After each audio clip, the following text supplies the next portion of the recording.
Welcome to the Inspiring Victory Show, where we help you double your business, double your impact, and change the world. I am very excited because one of my favorite people, one of my favorite clients, one of my favorite friends is here, and that is Andrea Herran. And I'm sure you already know who she is. She's pretty spectacular. She has a company called Focused HR, where they focus on HR for you so you don't have to. And she's had her business since 2006, and she has a new book coming out sometime next year called The Focused CEO, Uncomplicating the People Side of Business.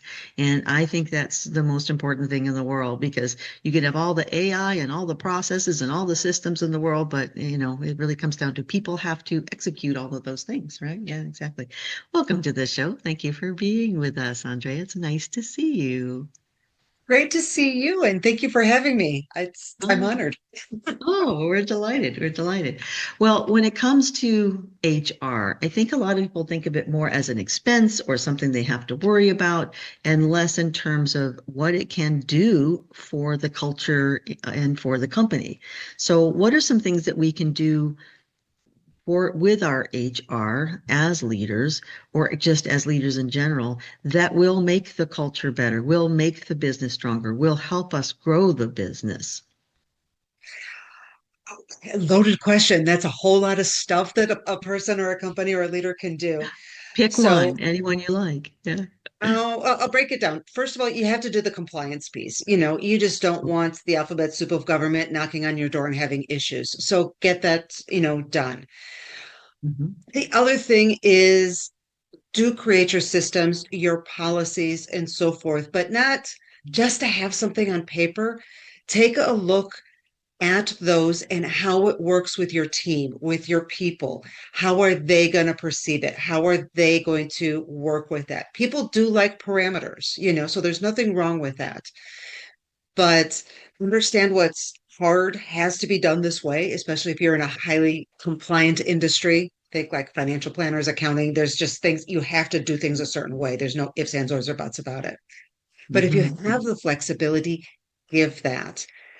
And for me, the real biggest thing that you can do, and I know it sounds kind of basic, is talk to your team. Talk to them. Mhm. Who are they? What do they like? What do they want to do? What happens when they're away from work? What excites them? What is it that, it's like when we're interviewing people to join our own team, I'll say, HR there's a whole bunch of stuff and that falls under the HR umbrella. We all have that one thing that we don't like to do. We do it, but it's like, if I could just never do this again, I would be happy. You get great answers. And it's funny because you have some team members that this is the thing that they don't like to do. And you'll have another one that's like, I could do that all day long and I would be happy. So why would you give the person who doesn't like doing it that particular task when you can give it to somebody who's like, yeah, keep it coming. I love this stuff. Yeah, it's some exciting puzzle to them. Yeah, because I have dyslexia and the spreadsheet bounces all over the place all the time looking at it from my eyesight issues. But also just because it's just not how my brain works. And then we have our CFO and she's like, "Oh, I love looking at people's spreadsheets. I love, I could just do it all day, all week, all year. It's the most fun for me." And it's this magically fabulous puzzle that she loves to do because she knows other people have trouble with it. I think it's proof of some sort of order that there's somebody that loves to do whatever it is that needs to be done, and they'll be really excited to come in and help with that. But yeah, I like the idea. I think you were the one that told me a long time ago that if a CEO would just spend 15 minutes a day talking to somebody on their team, over their lunch hour, going for a quick walk, or on Zoom or whatever that takes, a different one each day, they would know what's going on. They would know where their strengths are. They would see where their strengths are starting to evolve to, and they would hear about things that are just totally invisible to them. What are some don'ts? What are some HR leadership don'ts? Give me three. Don't do this. Yeah, as you can imagine, we got a whole long list of those too. Yeah, I figured it's a short show. Short show. I would go with three. We'll start with that. We'll have you back six more times for the others. Yeah, exactly.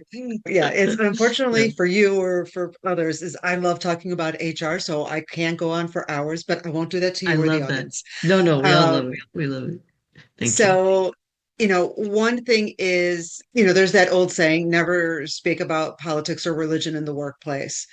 It still holds true. Mhm. These are topics that people have really strong opinions on. Nobody's Mhm. going to change anybody's mind on it. And Probably the not. only thing that they do to serve is divide people. As people are getting more polarized in their beliefs. Uh, Unfortunately, as a society, we haven't quite learned how to have healthy disagreements yet. So we're not at that point. Mhm. So, don't just, it's just easier not to go there, not really relevant to the work unless you're a government employee of some sort. It's don't Right. bring that in. So that's a Yeah, big one. that is big. Um, Yeah, that's tough. yeah. Secondly, is don't complain. Okay. As a leader, just complaining about something, Fred never does this, or why are the accounting processes so complicated? Okay, complaining brings people down. So instead, those situations should be focused on, okay, the accounting processes seem overly complicated. Can we get together and figure out a solution? People want to see a leader looking for solutions. Because if all you're doing is complaining, that just brings the Mhm. energy level in the room from here to here. So I'm sure Mhm. everyone can think about that person that they used to work with or have worked with or do work with. That's like as soon as they enter the room, the energy just goes. Phew. They suck all the lightness out of the room. Yeah, And sadly. typically it's because they're complainers. They're not looking for Yeah. solutions. They're just spreading all this negative energy. And as a Yeah. leader, if you do that, what you're creating in your team is more negative energy, more complaining, and nobody is focused on finding solutions. Well, you're modeling behavior that is going to, yeah, that is, if everybody does that, no one's looking towards solutions. So take that complaint in your head, have a moment with yourself to say, okay, what do I want this situation to be like? Let's maybe, like you said, talk and say, these seem a little overly complicated. I would love to find a solution to maybe streamline this. What do you guys think about that? Okay, how do you think we could do that? You guys are smart. What can we do? Yeah, and I think it is very hard sometimes because you want to say, I really hate this system, but that is not what good leaders do. That's what bad leaders do. Right. So, yeah, we have to kind of hold our tongue sometimes. All right, so that's Yeah. one. And then find Two, that what's person to another vent one? to.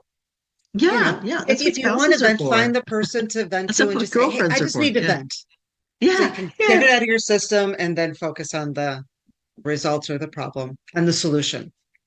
The most important. I think being solutions oriented is so important. And I think a lot of people think that businesses, other businesses run just smooth as silk and there's never a problem. And it's just such a fallacy. I think every business has tons of problems and needs solutions. And your job as a leader is to figure out things that the team can rally behind to solve. And that is what makes coming to work exciting is like I'm a part of the solution. I'm not Yeah. just listening to somebody complain about it without having anything in sight for improvement. What's another one that we should watch out for? Um, like when you are faced with problems or issues, Mm-hmm. sometimes we have a tendency to um, assume intent. You know, Fred did that because he doesn't like me, or Wilma did that because, she's just a nasty person. We're assuming their intent and Yeah. we don't know. Maybe, you know, Wilma's a little, you think she's nasty, where she's just actually just very frustrated and doesn't know how to guide that frustration or doesn't know how to resolve, what is causing her frustration. She doesn't know how to verbalize it so it comes off the wrong way. So Mm-hmm. it's really important that we don't assume intent. Sit down, talk to the person. Sounds like you're really frustrated. What's going on? Yeah, I don't know how to say it. Just say it however you want. You're in a safe space. Just get it out. Because once people can get Mm-hmm. it out, vocalize it in any way possible, Mm-hmm. then they can be like, okay, All now right. let's move forward. let's find some solution to this. But sometimes other people just need to vent.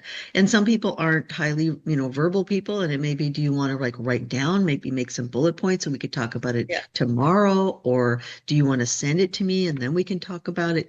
So you have to kind of go, I've learned, go with the style of the person, which not everybody's as verbal and auditory as the two of us are. So that's been Yeah. a bit of a learning curve for me too, for sure. But yeah, that's a really good one. I like that. All right. So if we're trying to build an amazing culture where people can't wait to come to work and they don't really want to go home at the end of the day because it was just such a wonderful experience. They feel like they're part of solutions, they're part of helping the customers in a way that everybody's proud and excited to do. How do we build that ultimate culture? How do we become that focused CEO that has uncomplicated the people side of business? To quote your book. Great question. To quote Wonderful. your Okay. book. I Plug will for the give you book. the short version. Plug for the book. There you go. Buy it when it comes out. Yes, it's by the book. We'll go in more detail.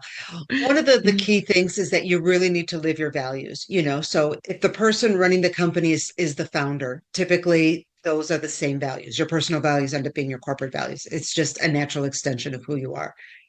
But Yeah. Yeah. talk to the team, hire against them, performance management against them, and so forth. It's not that you want cookie cutter people, because people can Mhm. have the same values and still do things differently than maybe that you would. So, for example, if one of your values, okay, I'll use myself as an example. One of our values is curiosity. I Mhm. want people that are, as we work with different clients in different industries, that are asking those questions of like, okay, what do you do? How do you do that? How does that happen? So how does, Barney fit into that? How does his position fit in there? So what is it that Betsy does? You know, that curiosity to ask questions and to learn, if so that doesn't mean they're going to do things the same way I do, but And it hopefully they don't, because we've all seen these leaders that, and I've been guilty of this, where I hired like six people who are all me, and then you have, nobody disagrees with anything, which means that like half of you are unnecessary. And the other thing is that, yeah, again, there's nobody to do maybe the more detail work or maybe the quieter work or, some of those behind the scenes things. So yeah, it's good. I think I'm guessing, but it's good that they are different from you style yes. wise or skill wise or talent wise or experience wise, but as long as you all share the same values, you're going to get along. How do you know if a potential hire has the same values that you, the founder, owner, or that the company has? With great interview questions. Oh, perhaps you could share a few of those, my dear. Andrea always has really good questions. Cough them up, Yeah, girl. no, it's you got to figure out, because you can't just come out and say, so are you curious?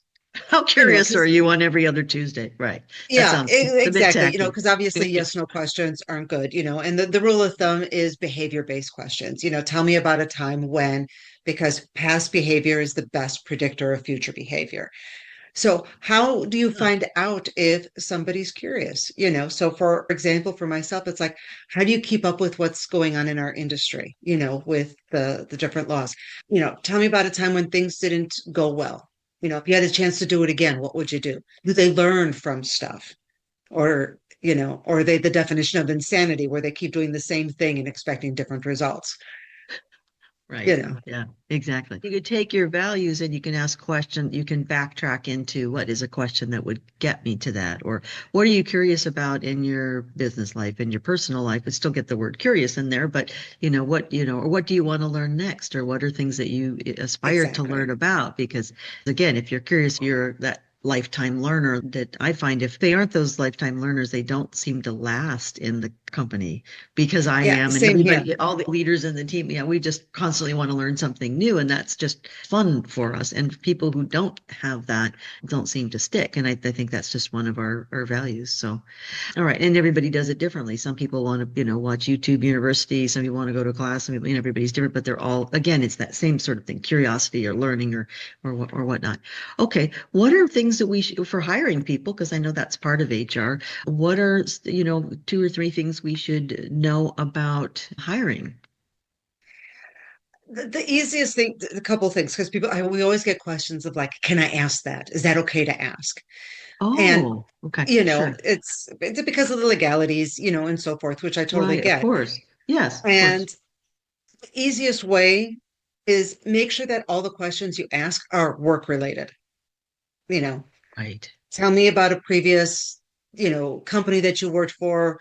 Who was your favorite boss? Why? Who did you enjoy working with? Why? What Oh, is it that they did nice. that you really appreciated? Good. They may bring up personal things when you do that. Oh, my parents were both engineers. I really like that. They're wonderful. I'm really close to them. But is it okay if they're bringing it up? You're not, they have a right to do that and they may, and you Right, may learn some insight about their values that way as well. But if you're, again, not asking, what's your home life like and who are you married to and, things that they may right. not be comfortable sharing, certainly not right away. Yeah, Yeah. I And to see. follow that Okay. out, the second biggest thing is, which I think is the most important, is truly listen to the responses. People Huh. have a tendency that as soon, and it's human nature, it's not bad, it's just human nature. When we hear the answer that we want, we Mhm. stop listening. Or we're thinking of the next question we want to ask, or we're Sure. thinking about that email that I should have gotten out before I started this call, or whatever the case is. Yeah. So, but you have to truly listen to all of their answer and don't be scared of having silence. Pause and reflect, ask follow up. So you mentioned, you're a family of engineers, so you were fascinated by it. So what about engineering is it that you absolutely love? And how does that translate into what you're doing now? Oh, what a lovely question. Yeah. And that gets back to the being curious, but staying curious in your lane so you're respectful of people's personal lives that they may or may Exactly. not want to share. And that's absolutely as it should be. Lovely. All right. So, what about if you have to, as my friend and client Christina Winters of Revolution of Achievement likes to say, what if you need to redirect someone's career elsewhere? How do you do that? Because I see people, I've done it myself, where you hang on to somebody that's not quite right. They're not quite a right fit. They don't seem happy. And yet you don't want to let them go and you got to replace them. And that's a lot of time or whatnot. And it drags on longer. And I think ultimately it's bad for them and it's certainly bad for your business. How do you handle that sort of situation when the person is just not fitting in with the values of the team, for example? Yeah, it's um if you're constantly talking to people and telling, and so, with the values, it's not just something that you write up and you post on a wall or put in a handbook and never talk about it again. It has to become the language of the business. You know, because we're curious, we're going to be asking our clients questions and we're going to pause and we're going to listen to their answers so we can learn. And, maybe if you're not quite sure if you understood, paraphrase, it's so there's little techniques. So, but when it's employee, and if you're always talking about values, there may come a time where you say, because, we talk about curiosity is one of our values. I just get the feeling that you're not that curious about our clients or the work that we do. Am I wrong? Right. Right. So Yeah. because you have to get people need to realize it themselves. So what you're doing is you're trying to guide them in that direction, but you need them to see it because think about it. When we were all children and our parents would tell us, no, you must do this way. And we're like, I can do a better way. And you would Mhm. think Sure. that as you get to be an adult, that tendency would disappear. And it's no, it's actually more exaggerated because we think we have more experience. We know what we're doing. And our Yeah. way is best. Right. Yeah. So if you try to tell somebody flat out, I don't think this is the industry for you. I don't think this is the job for you. They're going to resist it because somebody else is telling them. So you have to talk to them. And it's a little bit, you've got to dedicate some time to it. This is not a 5-minute conversation.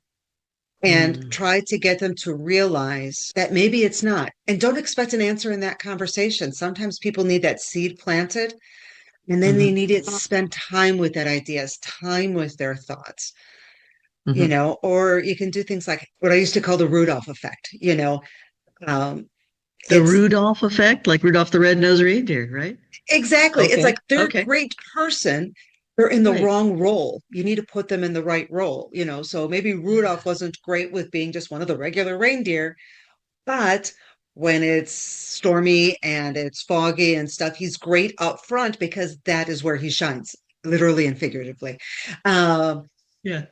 you know, so is if you've got a good person, are they just in the wrong seat? Are they in the wrong role? You know, Jim Collins, you know, put the right people on the bus first and Mhm. then put them in the right seat. So is it a seat problem or is it a Awesome. wrong Yeah. person?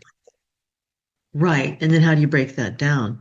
And I think Right. sometimes just asking people, you don't seem really happy lately. You don't seem to be really enjoying all of this. You deserve to be happy, and we don't want to keep you, tethered here if you're just staying out of the fact that we're nice people and we care about you. I mean, we want you, Right. we want you to do what makes you happy, even if that means that you're not here, but you seem really unhappy. And oftentimes they'll say, I am really unhappy and I do want to leave, but I don't want to let you guys down. Can I give you a month's notice? Because I know we've got that big project. Oh, sure. No, that would be great. And they just sort of, but if they're behaving in ways where it's obvious they're unhappy, if you say that, sometimes Oh, they're yeah. already It's, thinking it. And then you've kind of broken the ice a little bit. But I love what you said. Linda McCabe, our favorite, Linda McCabe, also a terrific consultant. But, Linda used to say she would go through the values of the first day with somebody. And then months later, if they were falling off one of the values, hey, they never ask any questions of our clients, for example. And the curious part, she would sit them down and say, and she would have three different conversations about, you still don't seem to be terribly curious what's going on, that you need some questions. Could I write them for her? How could I help you? And then by the third time, she would say, well, this is the third time we've had this conversation about this, and these are the only five things we have that matter here. Gosh, what do you think that means? And they would yeah. be like, Oh, I think absolutely. maybe it Yeah. means that I should be somewhere where I don't have to be curious. Oh, well, that sounds great. Well, what kind of job would that be? And she would, the only person I know who could like fire people in a way where they felt like they got a promotion. But again, yeah, it's that's who she is. But yeah, I think you're talking about the same thing. Is if the Yeah, value things are something absolutely. that aren't something they're just on a plaque somewhere, but you really are interacting with people. I find sometimes just pointing out somebody on the team that has lived the values in a certain way. So and so stayed an extra hour to make sure that the agreement got out and it was flawless. And then, give them some applause. We really appreciate that.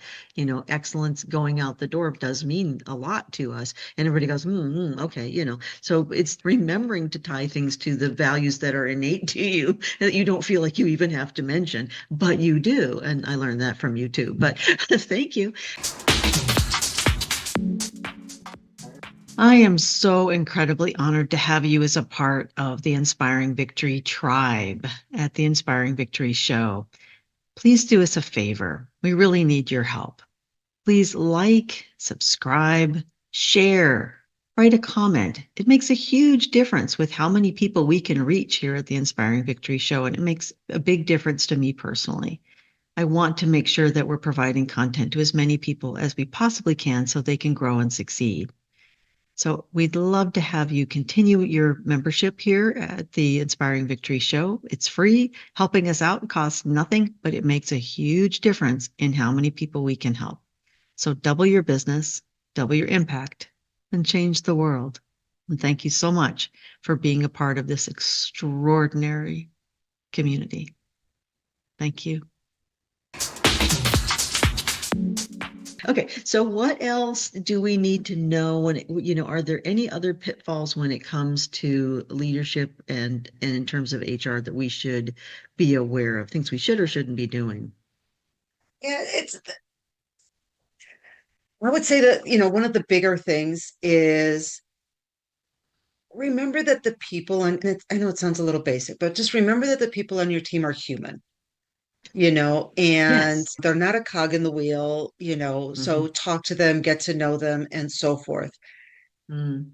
Don't promote people beyond their abilities. Don't promote people just because you think that they should be promoted. Ask them if they want, because sometimes people are just happy where they are. Just because, Interesting. yeah, they're like, oh, they'd be a Interesting. great manager, but, you know, ask them.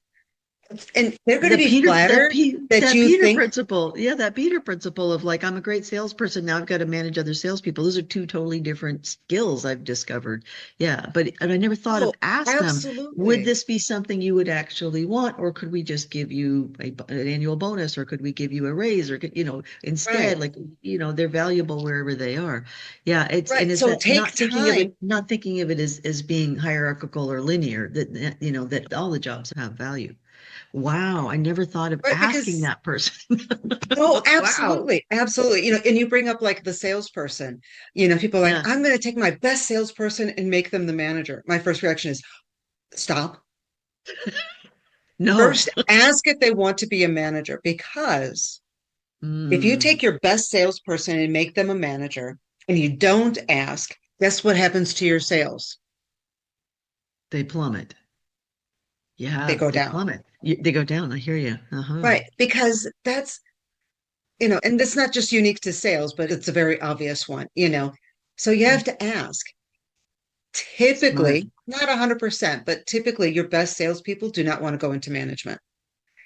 However, your Mm, average or slightly better than average salesperson, they have a tendency to thrive in management because they understand what needs to do, but they like the people aspect in managing the team.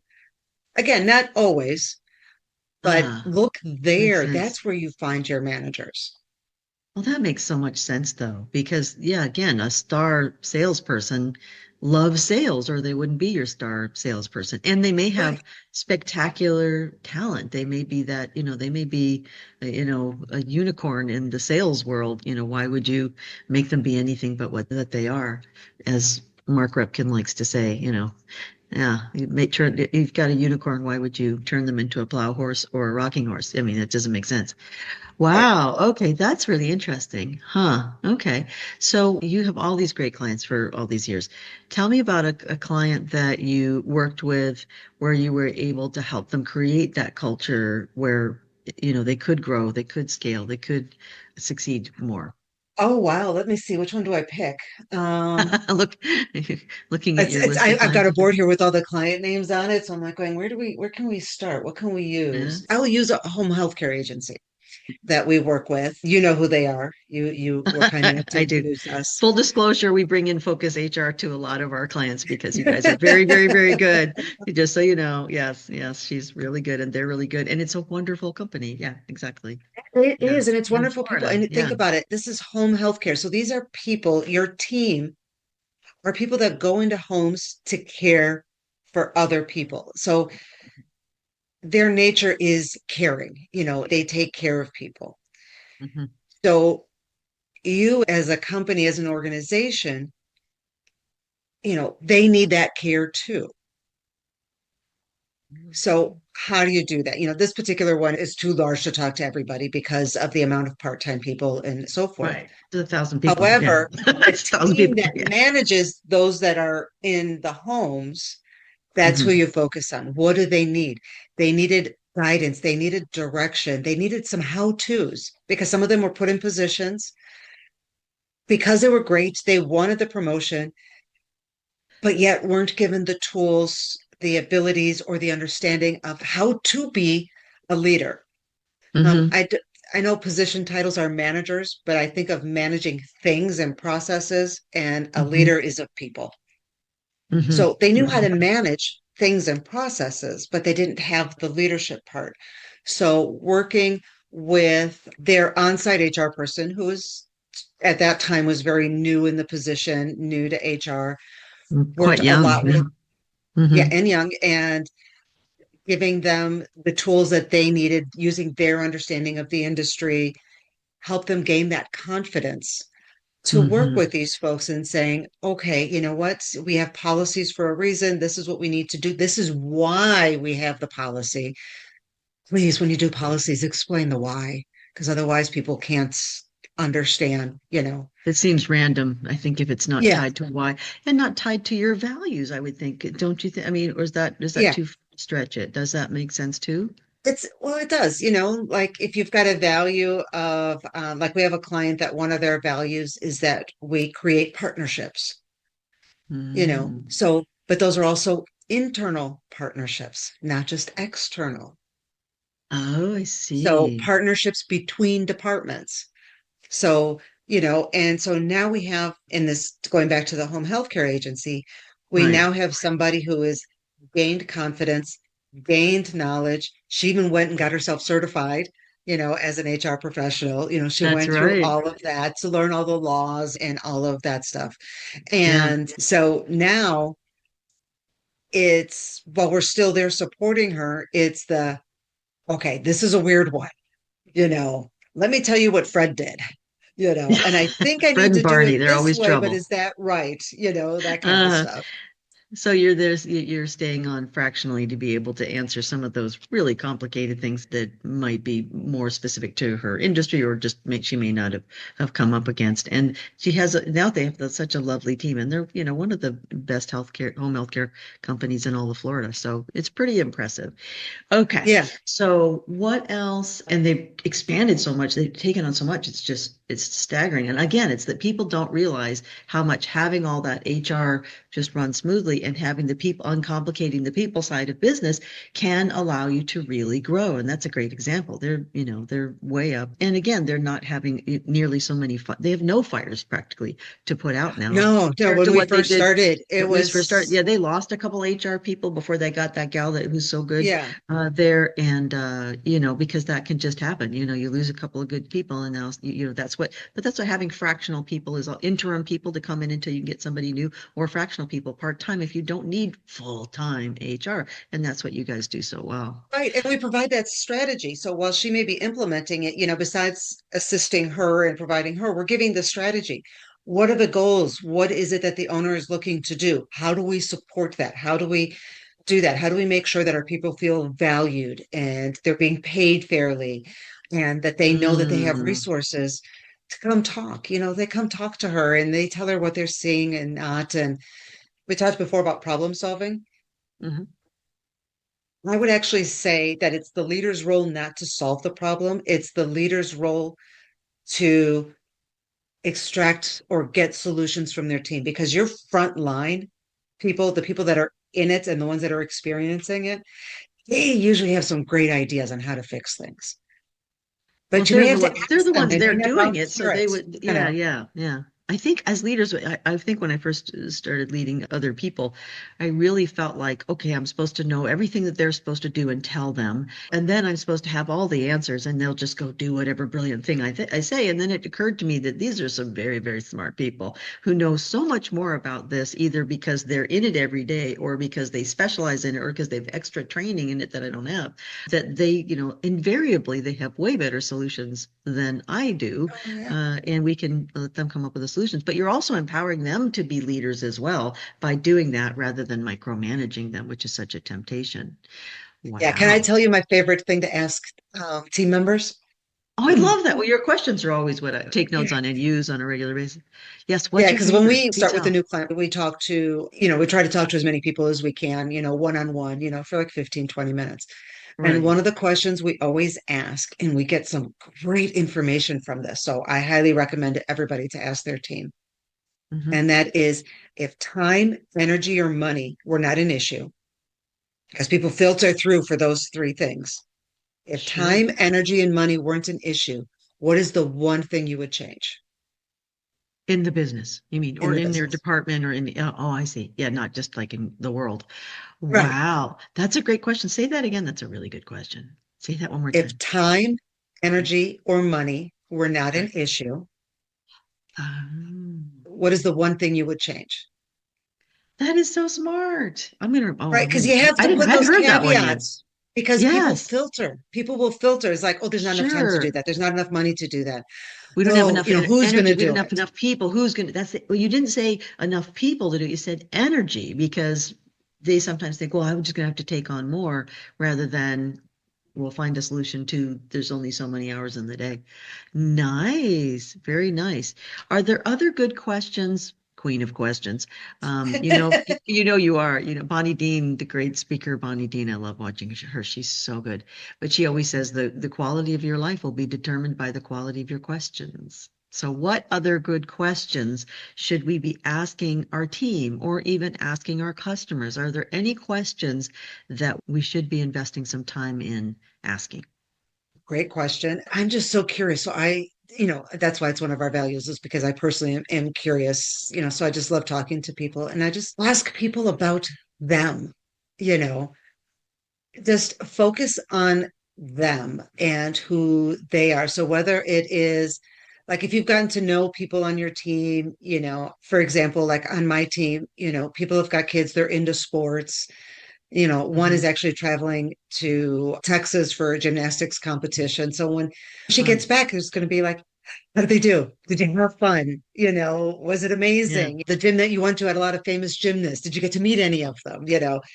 Yeah. So Things like that. making them feel like a human Show being, not just a human doing it, show some interest in them as a people. personal interest. Absolutely. Yeah. And it's so easy, maybe jot down a few notes about what's going on, and next time you see them, try to remember those things. But I think it's kind of like, treat them like they're an internal client that you might have to an extent. I mean, obviously, Oh, you don't yeah. get all the privileges of being a client, but I do try to, build them up the way that I would build up a client in terms of their confidence or how they feel at work. But yeah, I think that's really important is they are more than just your employee. They are a human being with all sorts of passions and interests outside of work. And I think I would say they're probably more likely to come to you with problems that they're having maybe at home that like, an illness in the family or something. Whereas if you haven't expressed any interest in them outside of what they're doing at work, they're going to hide those things. And Yeah. then you don't know why maybe their performance dips for a month or two or something where it might have been helpful to know that and maybe fill in some gaps for them in it. I think that is such an important and underrated thing. But I think part of it is because a lot of people, I think that their people are motivated by more money, we'll just throw more money at them. Or, and every time they do those studies on what really people really value, they want a great manager or a great leader or a great CEO, whoever they're reporting to. And I think, more money isn't always nice, but it's like number 7 on the list of what real people working for you are looking for. But we can't. So I think part of it is don't just inflict your values on what you think they should want onto what they actually want and really ask. And that's more It's like questions, that. right? More questions. Yeah. People are like, but I don't know what they want. And I'm like, well, did you ask them? That's back to the good questions. Yeah, ask them, what do you Yeah. want? What's important to you? I Yeah. discovered that having one of the gals that works for me said, my son's really important to me. If I could get his birthday off every year, that would be better than a bonus. And I'm thinking, yay. And if that's really what has It's, meaning, we can, she's been with us forever. And if that's something we can do, it doesn't even cost anything. I think we think that people are going to ask for the moon. And usually they ask for yeah. something that is not so extraordinary. Yeah. Well, here's the thing. It's people will only ask for money if they can't meet their basic needs. Which is Okay. reasonable. Which is Which is reasonable. reasonable. But once they met their basic needs, money Mm. rarely comes up. And studies have been done, like a raise, people appreciate it. They do. But the euphoria or the positiveness that you think people are going to be carrying on because they've gotten this raise lasts for 2 paychecks. Then it just sort Then of it absorbs. becomes, then it It's just becomes, part of it. this is what Yeah. it is.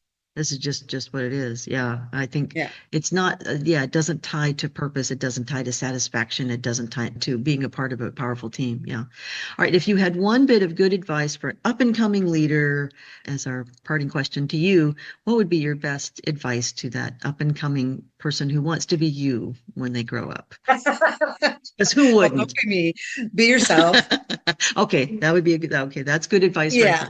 there. It's right there. As we had talked about, talk to people. You don't have to have all the answers. It's be yourself, who you are. This is not a power play. This is not a struggle. If you're a new leader and you're meeting with your team members and so forth, one of the things that I used to do a lot was, and I still do, is like, how do you like to work with, you know, like, how do you want a work style? Do you want somebody who is giving you detailed instructions? Do you want just general? You know, how do you want this relationship to look like? So Right. what's Do you like a important? lot of autonomy? Oh, I never thought to actually ask them. Yeah, I think we get these ideas that, yeah, that we're supposed, it's like we will all have meetings every Monday until my team said we really don't want those meetings. We want it once a month. I'm like, really? But I thought, isn't there a law that we have to have a weekly meeting? And they were like, no, swear to God, there's no law, Sarah, stop it. And, they were Yeah. courageous enough to tell me this is not helping us. And I'm like, okay, fine, Well, you know, exactly, but I mean, and they got to get the work done, not, so I repurpose that hour into something else. And there are times that we definitely need a lot more meetings than that, oh, of but at course. least that And they were that, not that kind of meeting. Interesting, very interesting. All right. then So the what you're second thing saying that you is, have to yeah, do yeah. is if a mistake is made, because people are Ah, human, they're not computers. yeah. Even computers make mistakes because they're not programmed properly. But Mhm. if a mistake is made, don't attack the person. Don't be like, how could you do this? Yeah. Sit down and talk to them, going, okay, so that didn't turn out as how we expected. What can we Hmm. do differently next time? Because if they know that they can be human, they Hmm. can ask questions, they will be more likely to do that. My thing is always with my team is like, you can ask me 2,000 questions as long Hmm. as it's not the same question 2,000 times. And you can make a mistake, just not making that mistake 2,000 times too, I think. Yeah, Exactly. And so we got exactly. to work through for solutions so that it doesn't happen a second time. Yeah. Brilliant. All right. Well, thank you so much. One of the things that you need to know if you are watching this or listening to this is that Andrea Herran of Focus HR also does a monthly webinar that is very popular. So definitely check that out if you want to learn a bunch more things and maybe ask a question or two. It is free, I believe, and Yes. it is. All right. So, hey, for now it is. So get it while it's still free. But definitely check that out. And you can reach Andrea on LinkedIn and focushr.biz. But thank you so much for being on the Inspiring Victory Show. Really helpful. I learned a lot. I'm sure that if you are watching or listening, you did as well. So grateful to have you, and your wisdom is always so appreciated. You make us all better and more curious. But again, thank you for watching. Thank you very much, Andrea. And again, if you're a part of the tribe, we're so grateful for having you here. Keep on watching, keep on sharing, keep on liking. We're grateful for that. And again, double your business, double your impact, change the world. Thanks again, Andrea.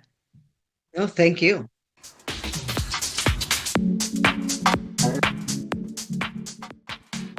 Let's take a moment to thank our sponsor, Meritess Bott of Bott and Associates.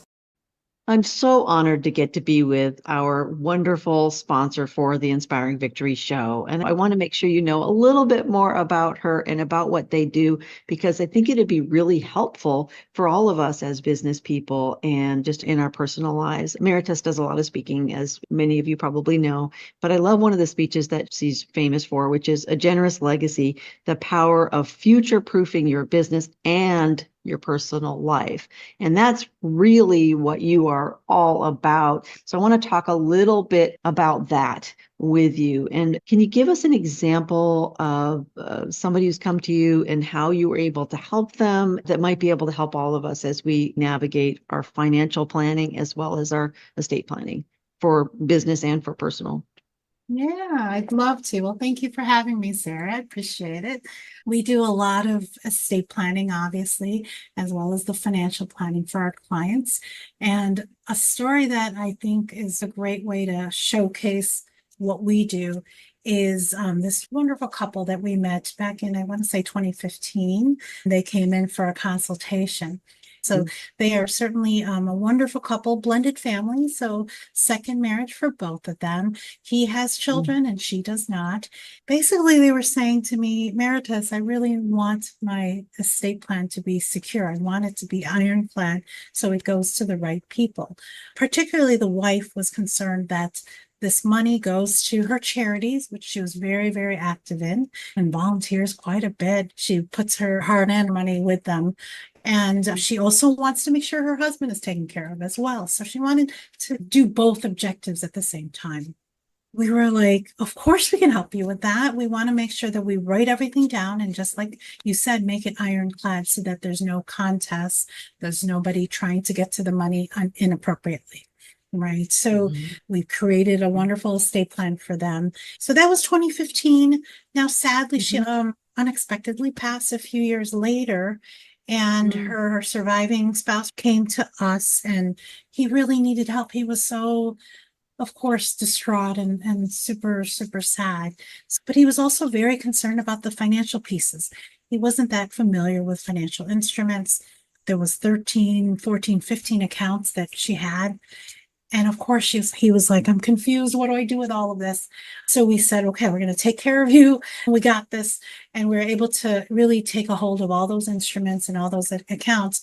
And on our financial side of our business, we were able to consolidate them, invest it in very prudent investments, and make sure it's easy for him to manage. So we were able to do that within 3 to 6 months. His late wife's wishes of him being able to live on that money and then eventually at his death give it to her charities is exactly what's going to happen. So wonderful to be able to plan it properly, give her peace of mind. A few years later, we're honoring 100% of her wishes. This money is not going to go to anybody inappropriately. And her beneficiaries, her charities, are going to be so happy to be able to get this money upon his death, because he is still able to live on that income. So I love those stories, because to me, we work so hard. We sacrifice daily, right? We work so hard, and we want to be able to take our money and be able to give it to people that we love and charities that we believe in. Well, thank you very much for sharing that with us. I always enjoy spending time with you. And yeah, you're one of the people I always find so much value in talking to. You're just walking integrity, and you're a good soul, and you help people. You help people. So thank you for being on the show again, and for sharing with us, and for always doing such a great job for everybody. And now that you're able to do even more and be more of a one-stop shop to help people with all these different issues, I think your company and you are even more valuable. Thank you so much. Always lovely to see you. Marites Bott and Associates. If it's something that you need, be sure and contact Marites right away. Thank you.